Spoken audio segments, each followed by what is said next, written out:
Hello students, कैसे हैं आप लोग। चलिए, मन से पढ़ रहे होंगे और न्यूमेरिकल की प्रैक्टिस जरूर कर रहे होंगे और करना भी चाहिए। ठीक है, क्योंकि केवल बेस्ट पढ़ाना ही पढ़ाई का अंग नहीं है, बेस्ट पढ़ना भी पढ़ाई का अंग है। जब बेस्ट पढ़ाया जाए और बेस्ट पढ़ा जाए तब जो रिजल्ट बन के आता है वो सबसे बेस्ट बन के आता है। तो आई होप मेरा स्टूडेंट बेस्ट पढ़ रहा होगा। और तो कोई ना कोई तो हमें सबूत चाहिए ना पढ़ने का ना। तो आप एम करीम का न्यूमेरिकल्स बनाएं। जहां कहीं कोई डॉट्स आ रहा है तो पेज नंबर और क्वेश्चन संख्या को आप कमेंट बॉक्स में डाल दें, तो हम उसका सॉल्यूशन का एक वीडियो बना करके आपको बहुत जल्दी ही अपलोड कर देंगे। ये तो हो गया हमारा प्रीवियस लेक्चर, ये प्रीवियस चैप्टर की बात कर रहा हूँ। स्टूडेंट्स, आज हम शुरू करने जा रहा हूं नया चैप्टर लाइट। ऐसे तो लाइट बहुत ज़्यादा इम्पॉर्टेंट चैप्टर है, लेकिन इसका कंटेंट भी बहुत ज़्यादा है। यानी कह सकता हूं यह बहुत बड़ा चैप्टर है हमारे कोर्स का। और करीब करीब 10 से 15% क्वेश्चन इसी लाइट से पूछा जाता है। और कहा जाए कि लाइट कोई कठिन चैप्टर नहीं है। क्यों? क्योंकि इसका कुछ ना कुछ हिस्सा हम 10वां क्लास में भी पढ़ लेते हैं। तो हम यहाँ पर 12th में कुछ ऐसी बातें बताएंगे जो शायद आपने 10वां क्लास में कभी नहीं पढ़ा होगा। तो यहाँ पर हम आपको एडवांस कॉन्सेप्ट का डिस्कशन करते हुए हम आगे बढ़ेंगे। ठीक है स्टूडेंट्स, तो आपको थोड़ा पैसेंस रखना होगा और आपको वीडियो को पूरा देखना होगा और सही नीयत से देखना होगा, केवल पढ़ने की नीयत से देखना होगा। चलिए स्टूडेंट्स, और आपको ऐसे पता है कि सबसे ज़्यादा अगर एक्सप्लेनेशन होता है तो यही बिग डाटा फिजिक्स क्लास के अंदर चीज़ों का सबसे ज़्यादा एक्सप्लेनेशन होता है। सॉल्यूशन देना कोई कठिन काम नहीं है, यह सॉल्यूशन आप भी दे सकते हो। किताब से उतरवाना कोई कठिन काम नहीं है, एक काम आप भी कर सकते हो। लेकिन हाँ, चीज़ों को डीपली पढ़ाना, चीज़ों को समझाना, चीज़ों को एनालिसिस करना और चीज़ों को रियल लाइफ से जोड़ना, ये आपकी बस की चीज़ नहीं है। तो स्टूडेंट्स, ये काम मेरा है, हम अपने काम को ईमानदारी से कर रहे हैं। तो आप पढ़िए मन से और हम मन से पढ़ाते हैं। चलिए ना, आज शुरू करने जा रहा हूँ लाइट। हमने चैप्टर का हेडिंग डाल रखा है लाइट। तो आज हम कुछ ज़्यादा तो नहीं पढ़ा पाऊंगा, आज केवल इंट्रोडक्शन क्लास होगा। केवल लाइट के बारे में बताऊंगा कि लाइट क्या चीज़ें होती है, लाइट आती तो कहाँ से लाइट आती है, और लाइट का सोर्स क्या है, लाइट का नेचर क्या है।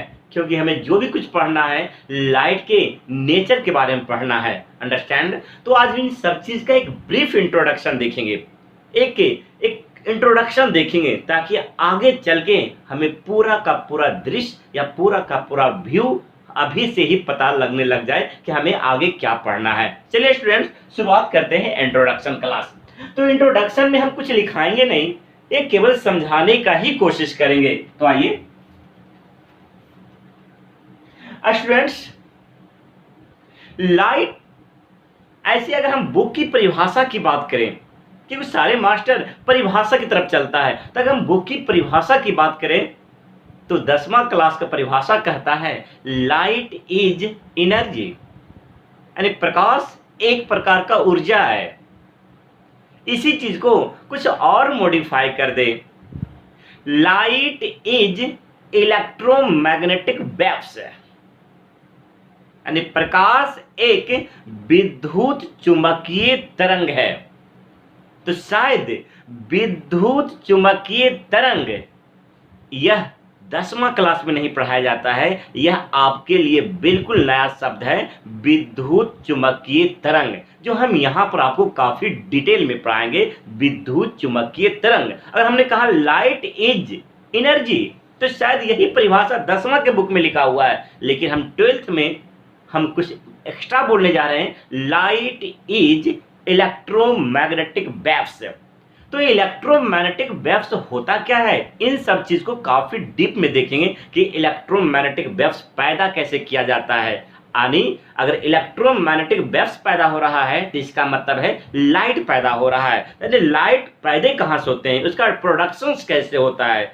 तो स्टूडेंट्स, अगर हम अपनी पृथ्वी की बात करें तो पृथ्वी पर लाइट का केवल और केवल एक सोर्स है, सन, सूरज। और सूरज ही पूरे पृथ्वी को लाइट यानी प्रकाश प्रोवाइड करता है। Understand student? देखिए सोचने वाली बात है, सूरज तो 24 घंटा में केवल 12 घंटा ही हमें प्रकाश दे पाता है और 12 घंटा वो प्रकाश नहीं दे पाता है। तो क्या हमने लाइट का कोई अल्टरनेटिंग सोर्स खोजा? हाँ स्टूडेंट्स, लाइट का बहुत सारे अल्टरनेटिंग सोर्स हैं जिसको हम कहते हैं आर्टिफिशियल लाइट सोर्स। जैसे में पेट्रोलियम का जलना, मोमबत्ती, कैंडल्स, केरोसिन का जलना, यानी कार्बनिक सब्सटेंस का जलना। कोई भी कार्बनिक सब्सटेंस को अगर जलाया जाए तो लाइट पैदा करता है, वह एनर्जी यानी लाइट पैदा करता है। इसके अलावा इलेक्ट्रिक लाइट है जो सबसे ज़्यादा मॉडर्न लाइफ में यानी मॉडर्न लाइफ के अंदर जो सबसे ज़्यादा अगर लाइट का उपयोग किया जाता है तो ऐसा लाइट जो इलेक्ट्रिसिटी से उत्पन्न करता है, जैसे में बल्ब, ट्यूबलाइट्स, एलईडी, यानी बहुत कितना एग्जाम्पल बताऊं, कोई ना कोई एग्जाम्पल आपके सामने देखने को बिल्कुल मिल जाता है लाइट का। ये सब कहलाते हैं आर्टिफिशियल सोर्स। Understand student? तो अगर हम लाइट की सोर्स की बात करें, लीजिए ना, ये लाइट, अगर हम ये लाइट है, अगर हम इसकी सोर्स की बात करें, एक कॉमन शब्द बता रहा हूं, ये इंट्रोडक्शन दे रहा हूं, ये सब आपको कभी नहीं पढ़ाऊंगा क्योंकि बच्चा को ये सब चीजें पता होता है। लाइट सोर्स ये 10वां का मास्टर का चीजें है, 10वां क्लास में यही सब चीजें पढ़ाते पढ़ाते समय गुजार देता है। लाइट सोर्स क्या है? तो इसका मतलब है लाइट का जो सोर्स है, जिसको हम स्रोत कहते हैं, तो जो सबसे बड़ा सोर्स है, ऐसे कहा जाए, अगर बुक की दृष्टि से देखा जाए तो दो सोर्स है, एक नेचुरल सोर्स है, नेचुरल, और दूसरा है आर्टिफिशियल।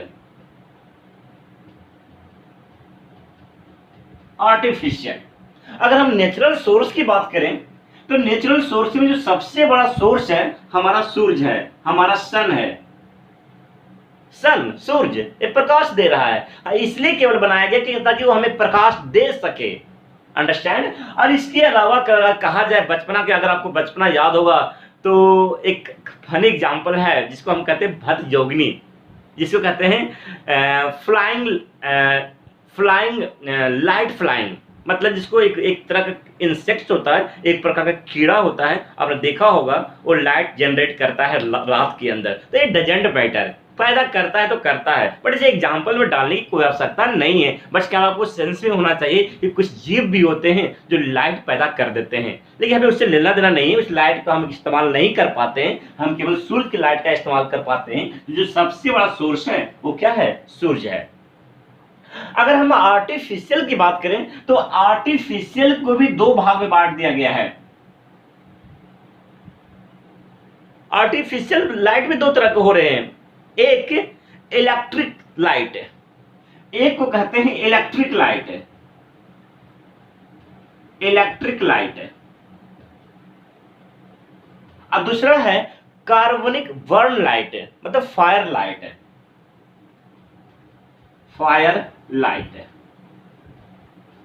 Fire light. यानी इलेक्ट्रिक लाइट के अंदर आपने देखा होगा, अब तो जमाना धूम मचा हुआ इलेक्ट्रिक लाइट का। ये मॉडर्न लाइफ के अंदर, मॉडर्न फिजिक्स के अंदर जो लाइट आपको दिख रहा है वो क्या दिख रहा है? एलईडी दिख रहा है, जिसको बारे में हमने पढ़ा रखा है। बल्ब दिख रहा है, बल्ब दिख रहा है, ट्यूब दिख रहा है, ना जाने कितना एग्जाम्पल से ये सब चीजें लाइट उत्पन्न कर रहे हैं। इसके अलावा फायर लाइट की बात करूं तो फायर लाइट मतलब क्या होता है कि आपने कोई चीज को जला दिया और जलने के उपरांत वो लाइट उत्पन्न करता है, जैसे में लकड़ी, वुड, केरोसिन, पेट्रोलियम, कैंडल, ये सब जितने चीजें हैं सब फायर लाइट के अंदर आते हैं। कोल, मतलब बहुत ज्यादा एग्जांपल्स है, जैसे एग्जांपल में वुड, ये फायर लाइट उत्पन्न करता है, मतलब जब इसे जलाएंगे तभी लाइट उत्पन्न करेगा, कभी अपने आप पे लाइट उत्पन्न नहीं कर सकता है। इसके अलावा पेट्रोलियम, पेट्रोल इसके अलावा ना जाने कितना एग्जाम्पल दे सकता हूं, आपको भी इतना सेंस ऊपर वाले ने जरूर दिया होगा ताकि इसके एग्जाम्पल आप बहुत सारे ढूंढ सकते हैं। कैंडल, इस वगैरह वगैरह, यानी ये सब चीजें, जितना चीजें दिख रही है सब लाइट है, सब प्रकाश देते हैं। और प्रकाश क्या होता है ये अब समझने की कोशिश करते हैं। ये लाइट देते हैं और इस लाइट की वजह से ना जाने कितना घटना घटता है हर दिन।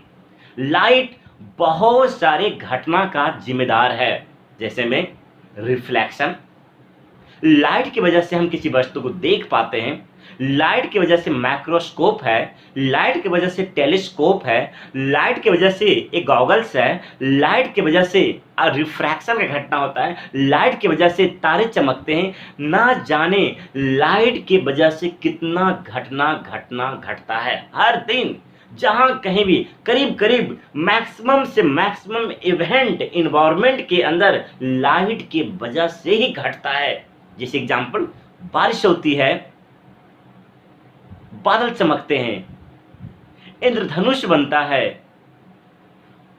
कभी कभी पानी के अंदर अगर कोई पानी के अंदर कोई मछली है तो अपनी वास्तविक दूरी से अलग नजर आती है।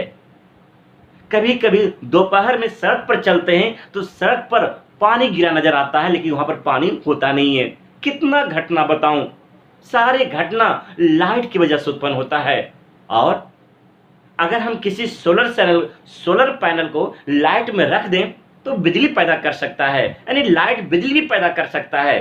तो स्टूडेंट्स, एक लाइट की वजह से बहुत सारे इवेंट्स प्रत्येक दिन घटते हैं और इस चैप्टर में हम यही सब देखने वाले हैं कि लाइट के अंदर कितना इवेंट्स होता है, यूनिवर्स के अंदर कितना इवेंट्स हमेशा होता रहता है, क्यों होता रहता है, उसका मेजरमेंट क्या है, उसका साइंटिफिक रीजन क्या है, इन सभी के बारे में हम इस चैप्टर के अंदर देखने वाले हैं। तो हमने अभी क्या देखा, लाइट सोर्स देखा कि लाइट आते कहाँ है, कौन कौन चीजें लाइट उत्पन्न कर रहा है। इसके अलावा और कोई भी चीज लाइट उत्पन्न नहीं कर सकता है, या तो सन, या तो इलेक्ट्रिक लाइट, या तो फायर लाइट।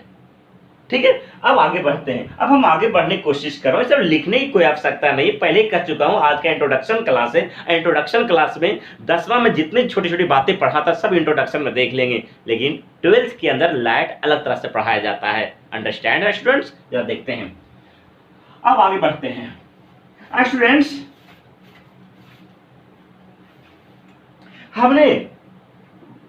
अब हम चलते हैं लाइट का डिफिनेशन क्या है।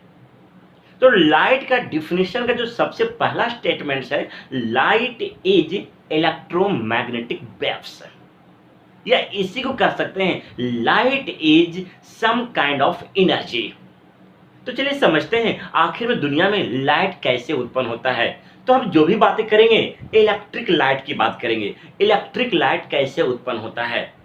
हम यहाँ पर फायर लाइट की बातें नहीं करेंगे, यहाँ पर हम सनलाइट की बातें नहीं करेंगे, हम यहाँ पर इलेक्ट्रिक लाइट की बात करेंगे, यानी बल्ब की बातें करेंगे, ट्यूब की बातें करेंगे, एलईडी की बातें करेंगे।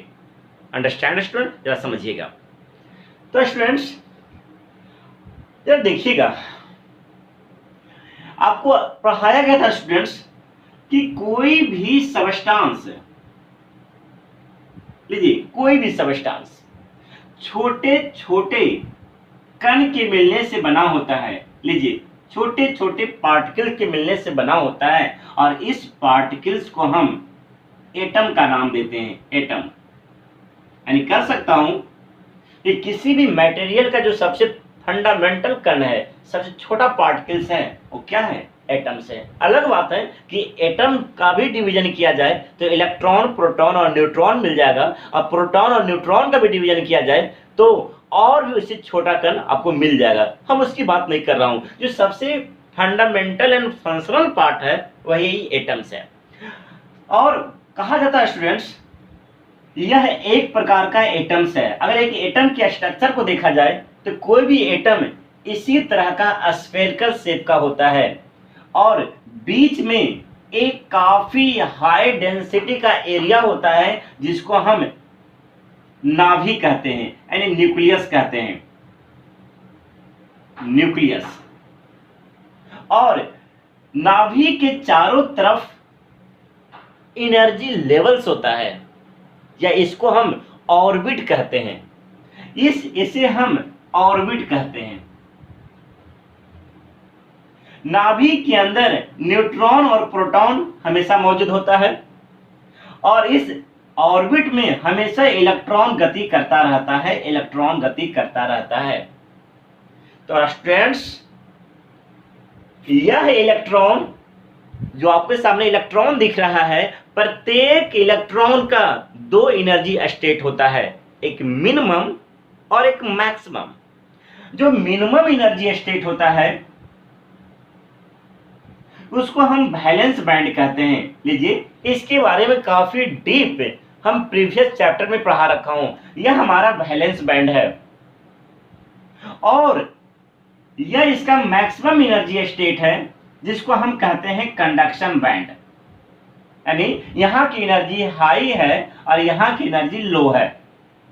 अब कोई भी इलेक्ट्रॉन नेचुरली यानी समान अवस्था में वैलेंस बैंड के अंदर होता है, समान अवस्था में, यानी हमेशा मिनिमम एनर्जी स्टेट में होता है। मिनिमम एनर्जी स्टेट कह सकता हूं, यह मैक्सिमम एनर्जी स्टेट है और यह मिनिमम एनर्जी स्टेट है। अब कोई भी इलेक्ट्रॉन नेचुरली यानी समान अवस्था में, जब कोई एटम समान अवस्था में होता है तो हमेशा इलेक्ट्रॉन किस बैंड में होता है? वैलेंस बैंड में होता है।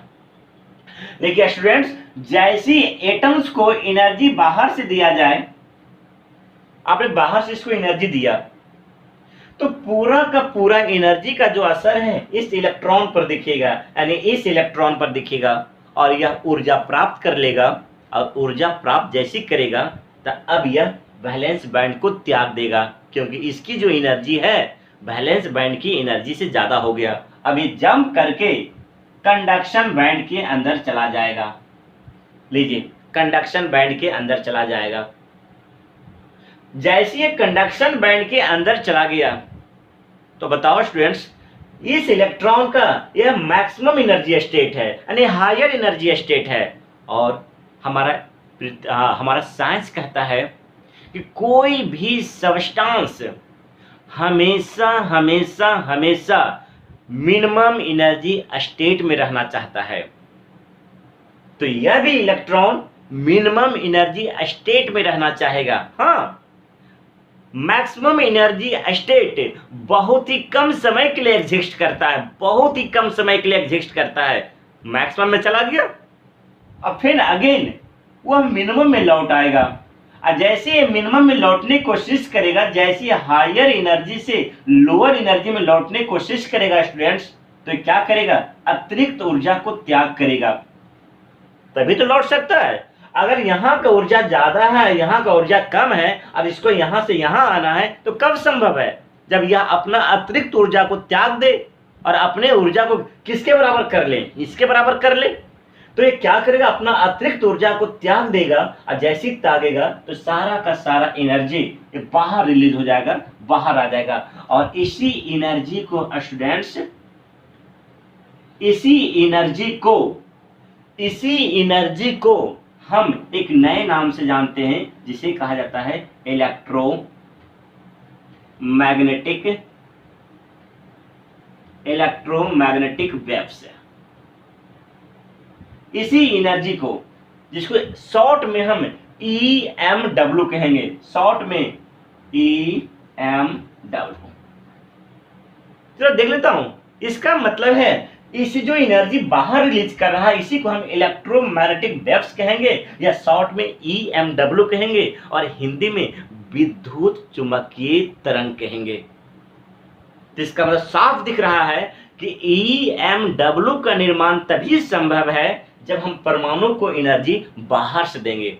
अगर हम बाहर से एनर्जी ना दे सकें तो कभी भी EMW का निर्माण संभव नहीं है। तो अगर हमें EMW पैदा करना है तो आपको बाहर से यानी किसी न किसी एक्सटर्नल सोर्स से आपको एनर्जी इस एटम्स को देना होगा स्टूडेंट्स। तो इसका मतलब है यानी आपको याद है ना स्टूडेंट्स, एक छोटी सी कहानी सुनाता हूं। हमारे पास एक गाय है, गाय को हम खाना खिलाते हैं और उस खाना के बदले में हमें दूध देती है। तो इसका मतलब साफ दिख रहा है हमारा खाना जो हमने इसको फूड दिया है वही फूड किस में कन्वर्ट हो गया है, मिल्क में कन्वर्ट हो गया है। तो सेम घटना यहां भी है, हमने जो बाहर से इसको एनर्जी दिया है तो ये एटम्स बदले में हमें क्या दे दिया है, EMW दिया है, इलेक्ट्रोमैग्नेटिक वेव्स दिया है। और स्टूडेंट्स अब हम बात करेंगे EMW का। ऐसे हमारे सिलेबस में EMW नाम का एक चैप्टर ही है जिसमें काफी डीप से पढ़ना है, लेकिन हमें यहाँ केवल इतना पढ़ लेना है ताकि लाइट हमें समझ में आ जाए। ठीक है स्टूडेंट, तो हम बात करता हूं अब EMW की बात करता हूं, EMW की बात करता हूं। तो स्टूडेंट्स EMW की बात करता हूं, EMW जिसको हम विद्युत चुम्बकीय तरंग कहते हैं, विद्युत चुम्बकीय तरंग EMW।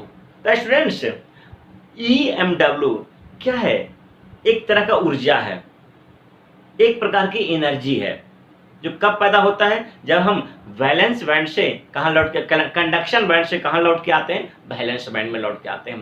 तो अगर हम EMW का डिवीजन देखें, जब EMW का अध्ययन किया गया, काफी डीपली अध्ययन किया गया, तो पाया गया कि एक EMW को 3 भाग में बांट दिया गया। लीजिए, एक EMW को 3 भाग में बांट दिया गया, मेजर 3 तरह का डिवीजन किया गया एक EMW को। तो स्टूडेंट्स लीजिए,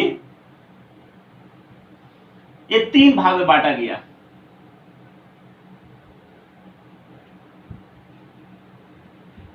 इस हिस्सा को हम इंफ्रारेड कहेंगे।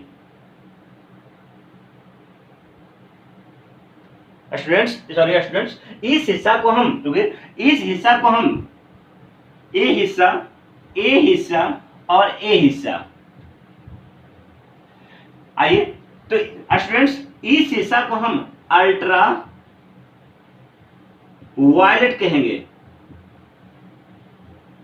इस हिस्सा को हम विजुअल कहेंगे और इस हिस्सा को हम इंफ्रारेड कहेंगे। सिंपल है। एक EMW को 3 मेजर भाग में बांट दिया गया है, अल्ट्रा वायलेट्स, विजुअल और इंफ्रारेड। एक बार रिपीट करता हूं, इस EMW को 3 हिस्सा में बांटा गया है, अल्ट्रा वायलेट, विजुअल और इंफ्रारेड। तो हम अगर बात करें इसकी, तो इसका जो वेवलेंथ होता है मुन्ना, इसका जो वेवलेंथ होता है 480 नैनोमीटर से 780 नैनोमीटर, और किसी बुक में यह 400 नैनोमीटर से या 780 नैनोमीटर लिखा है। कोई फर्क नहीं पड़ता है, इतना डिफरेंसेस चलते हैं। Understand student? तो स्टूडेंट्स इसका मतलब है जिस EMW का वेवलेंथ 400 नैनोमीटर से 780 नैनोमीटर के बीच में होता है, तो उस EMW को हमारी आंख आसानी से देख लेता है। यानी कह सकता हूं, जिस EMW का जो वेवलेंथ है 400 नैनोमीटर से 780 नैनोमीटर के बीच में हो, तो उस EMW को हमारी आंखें आसानी से देख लेता है। और जब हमें देख लेता है, इसी वजह से इसे विजुअल EMW कहते हैं, और आम भाषा में, कॉमन शब्द में इसे लाइट कहते हैं। लाइट जिसे हम प्रकाश कह सकते हैं, प्रकाश।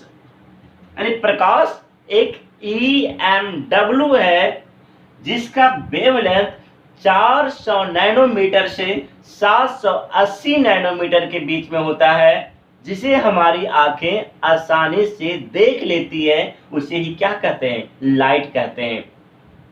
अगर इसका वेवलेंथ 480 से कम होगा तो उसे हम कहेंगे अल्ट्रा वायलेट। यह भी एक प्रकार की लाइट है, लेकिन इसे हमारी आंखें देख नहीं पाती है।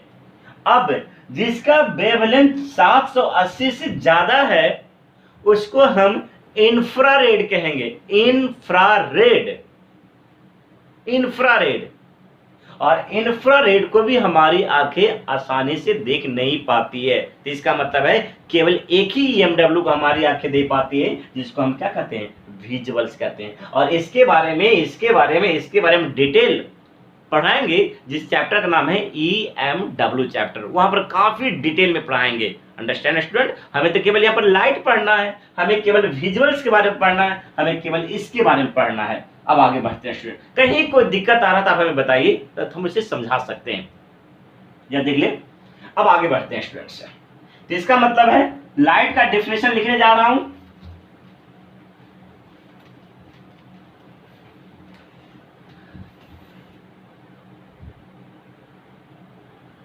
Light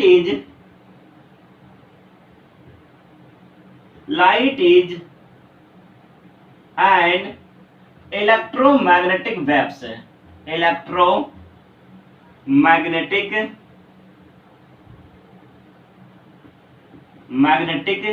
waves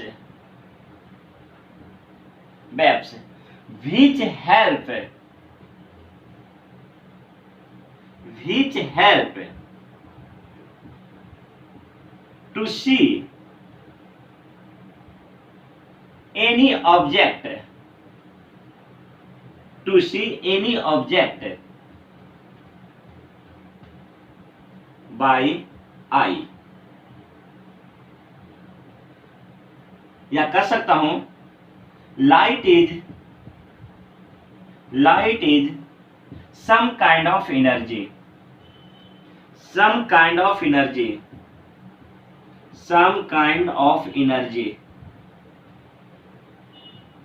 which help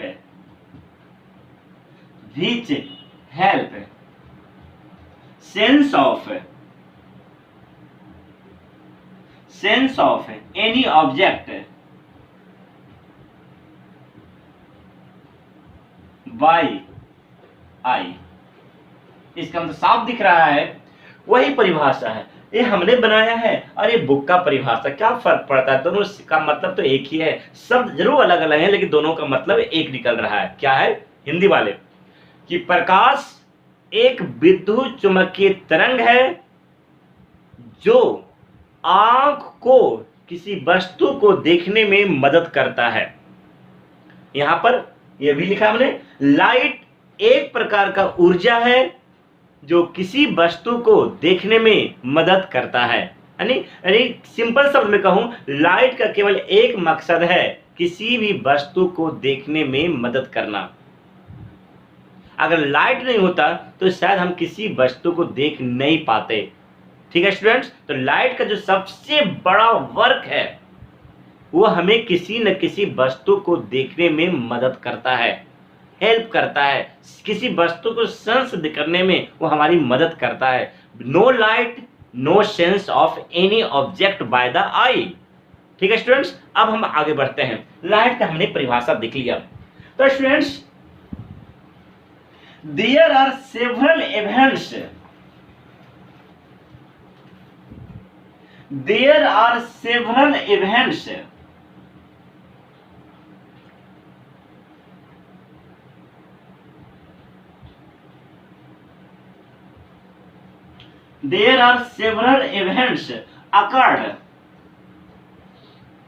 occur by the light।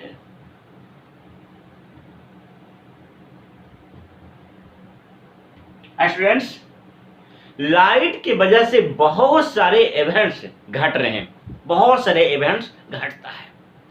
पता है स्टूडेंट्स,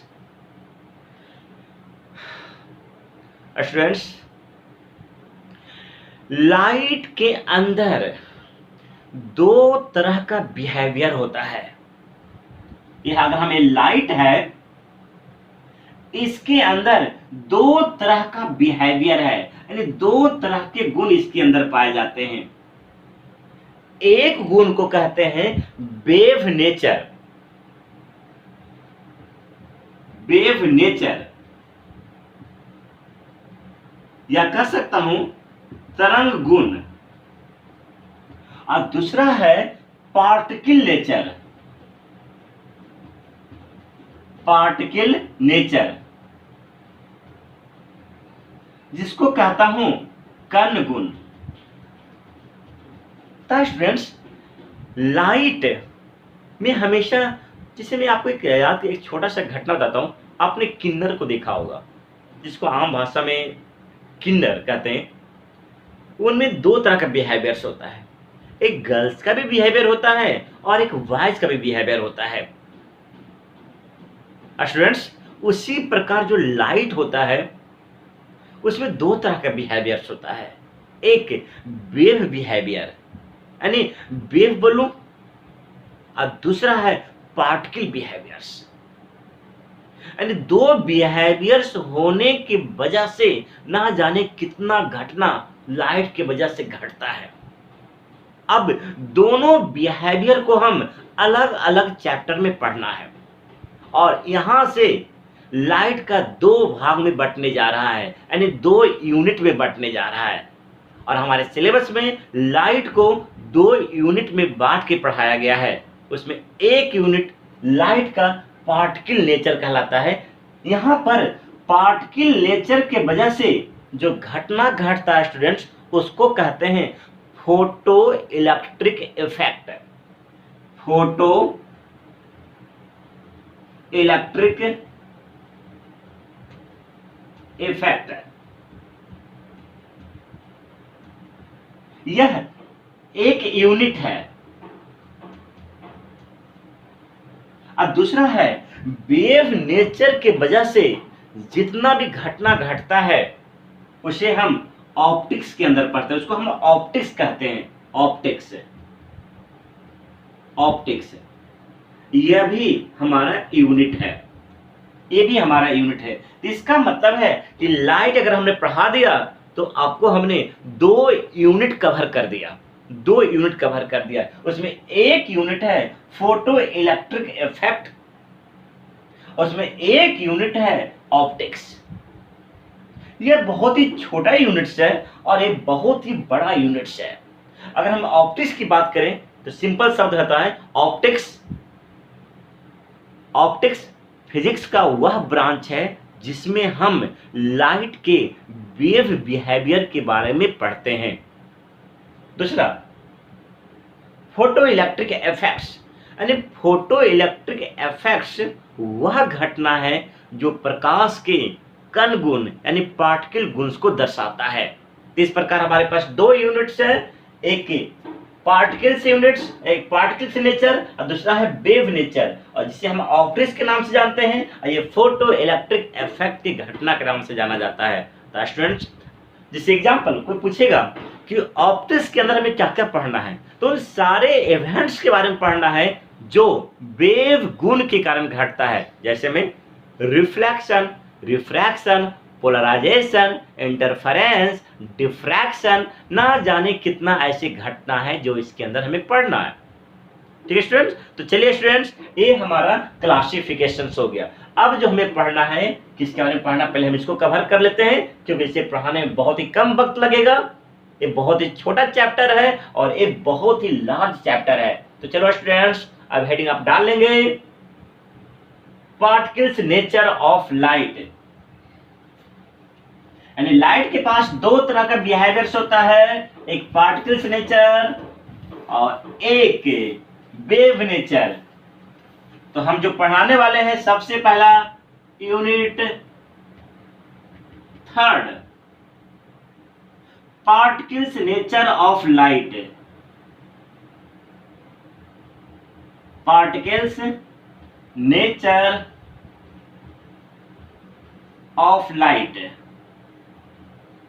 ऑफ लाइट, प्रकाश का कण गुण, प्रकाश का कण गुण। तो चलो स्टूडेंट्स, अपने लेक्चर्स को हम यहीं पर खत्म करते हैं और हम नेक्स्ट टाइम पर मिलेंगे। आप भी काफी ज्यादा एनर्जी से, काफी ज्यादा पॉजिटिविटी के साथ बैठिए और पार्टिकल नेचर ऑफ लाइट का लुत्फ उठाइए, क्योंकि हम कॉन्सेप्ट की बारिश करते हैं, लिखाने से ज्यादा सिखाने पर विश्वास करते हैं, क्योंकि सीखी हुई चीज को हम आराम से लिख सकते हैं। ठीक है स्टूडेंट्स, तो अपना ध्यान रखिए, मन से पढ़िए और जो भी होमवर्क दिया जा रहा है उसे बनाने की कोशिश कीजिए और बुक का क्वेश्चन बनाइए, चाहे एससी बनवा हो या एम करीम को हो। जो क्वेश्चन ना बने तो क्वेश्चन, बुक का नाम, पेज नंबर और क्वेश्चन संख्या एक कमेंट बॉक्स में डाल दें, तो इसका सॉल्यूशन करके हम आपको वीडियो बनाएंगे और सॉल्यूशन करके आपको हम सेंड करेंगे।